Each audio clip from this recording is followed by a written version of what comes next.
चंडीखोल को एनएसी घोषणा करने दाबी रे बड़चणा बिजु जनता दल तरफ 2 घंटिया गणधारणा। जाजपुर जिला बड़चणा ब्लॉक अंतर्गत चंडीखोल छकठारे आज सकाळ 10 घटिका समय बड़चणा बिजु जनता दल तरफ 2 घंटिया गणधारणा। यही धारणा रे सभा परिचालना करथिले ब्लॉक बीजेडी सभापति तापस चंद्र राय, मुख्य वक्ता कैप्टेन राजनारायण महापात्र और अन्य वक्ता गणेश्वर बराड़,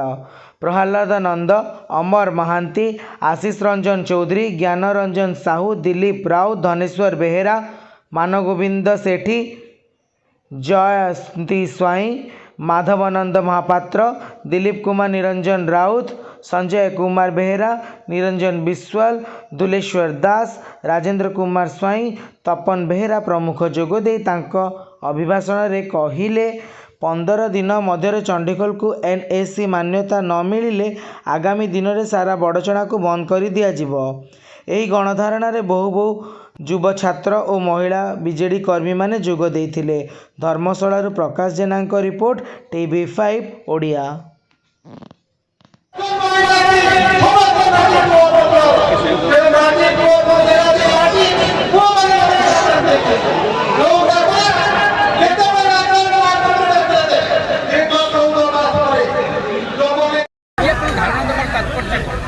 आज बड़चणा विजु जनता दल तरफ आज जो गणधारणा प्रतिवाद सभा चंडीखोल छकठारे ये हूँ बड़चणा आ चंडीखोल को जो आघात देते जो बीजेपी मोहन माझी सरकार डबल इंजिन सरकार आम एनएसी जो 12 गोटी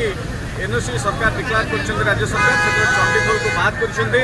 पूर्व सरकार जी पूर्वतन मुख्यमंत्री नवीन पट्टनायक दल सभापति पूर्व सरकार समय चंडीखोल को एनएसी मान्यता देते कार्यकारी हाँपाई सरकार निष्पत्ति नहीं सरकार किंतु सरकार परिवर्तन हो सरकार आसला एनएसी को बात कर प्रतिवाद आज स्वर जदि ये कथा को सरकार 15 दिन भितर पुनर्विचार न करती एनएसी की चंडीखोल स्वीकृति न प्रदान करती ताले मोहन माझी सरकार तंकर मंत्री एमएलए समस्त राजरास्ता बंद कर राजरास्ता 16 नंबर जातीय राजपथ को बंद कर सहित बड़चणा निर्वाचन मंडल विभिन्न ऑफिस कार्यालय बंद कर बड़चणा बिजु जनता दल पक्षर चंडीखोल आज धारणा दि जाए